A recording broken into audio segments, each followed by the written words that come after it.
Okay, welcome to Module 5, Lesson 11. In 10, we did the same thing where we find area of rectangles of mixed by mixed and fraction by fraction side lengths by tiling, record by drawing, and relate fraction multiplication. Now, we're going to start off looking a little bit about tiling. Then we're going to start just shifting over to where we're drawing it, okay? Now, our essential question is how can I find the area of a rectangle with fractional side lengths by tiling? In tiling, the same thing when you're drawing it. You're just drawing it instead of actually having the tiles. Now, we're still in MASS 5 NF24, and we're concentrating on the B aspect, which is find the area of a rectangle with fractional side lengths by tiling it. Okay, here we have one hole. And we're going to, you can see down at the bottom down here, we have 1/2 times 1/2, or 1/2 of 1/2. So I'm going to go ahead and first shade in my horizontal half, and I'm going to label it. So this here is 1/2 of my hole. Now the second fraction, I'm going to shade it the opposite way. So this is 1/2 going the other way. Now you can see I have 1/2 of 1/2. And that's represented by this dark orange section right here.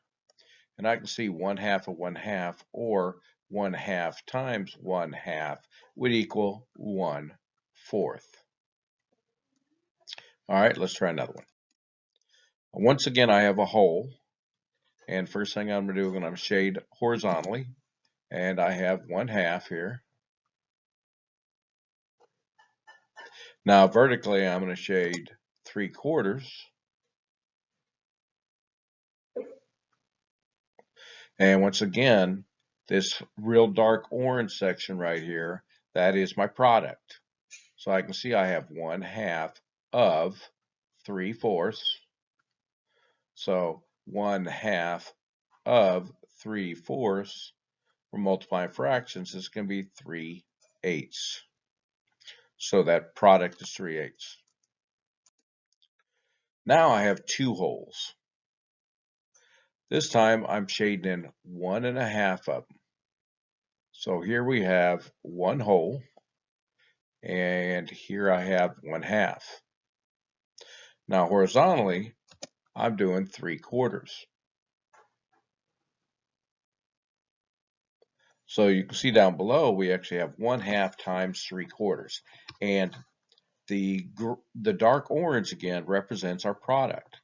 Now we're going to use the distributed property just like in an area model, and we're going to figure this out. And I can see I have 3/4 times one hole, and I have to add in 3/4 times 1/2.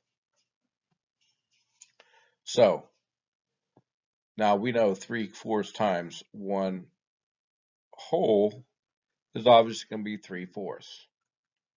So I'm going to put 3/4 down here. Now we have to add in, we have here 1/2 times 3/4. And that's going to give us 3/8. So we end up with 3/8.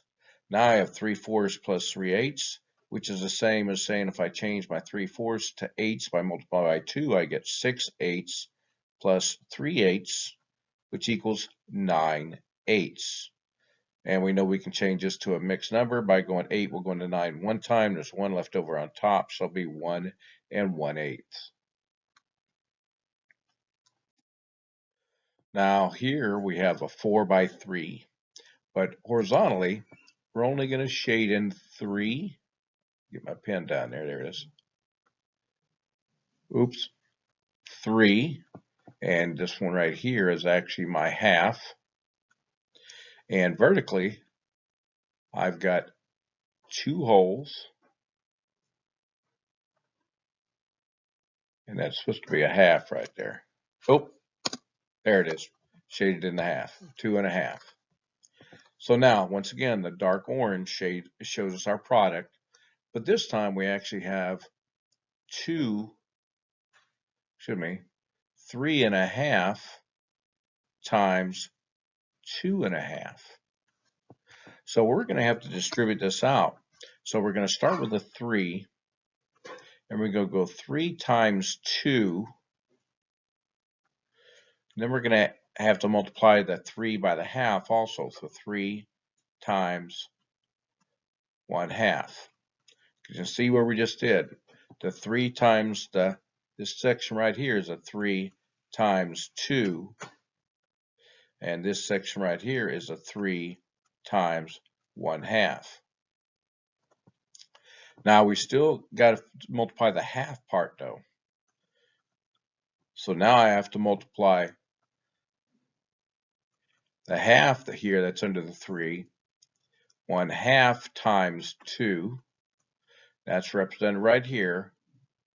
1/2 times 2, that section right there. And I'm going to have to drop down because I wrote too big. Our last one is going to be 1/2 times 1/2. So basically we took the 3, we multiplied it by 2, and we took the 3 and multiplied it by half. Then we had to take the half here. Where's my pen? Okay, keep losing my pen. There it is. The half by the 2, then the half by the half. So now we can start off. We can go 3 times 2 is 6. I'm going to make my pen bigger. I can't see it. 6 plus 3 times 1/2 is going to be 3/2, plus half times 2 is going to be 2/2, plus 1/2 times 1/2 is going to be 1/4.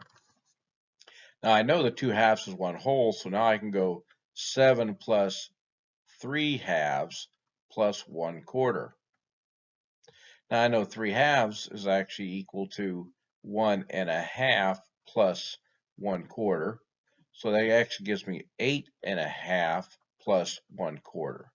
So now all I have to do is add my 8.5, 8 plus 1/2 plus 1/4, and I know I can turn that half into 4s by multiplying by 2, because 1 times 2 would be 2, 2 times 2 would be 4. So now I end up with 8 3/4, which would be our area. Our last one here. Now I've got 3 3/4 times 1 3/4. So here you can see that I've got my 3 holes, and here's my 3/4.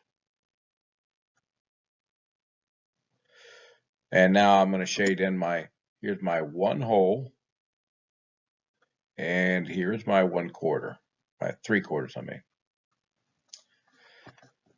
Now, let's go ahead and multiply this out.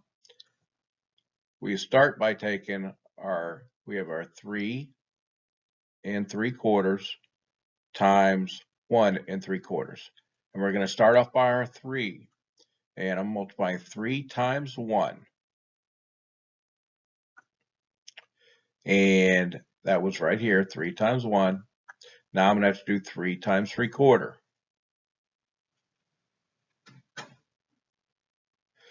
Now I've got a 3/4 to do. Now I'm going to take 3/4 times 1.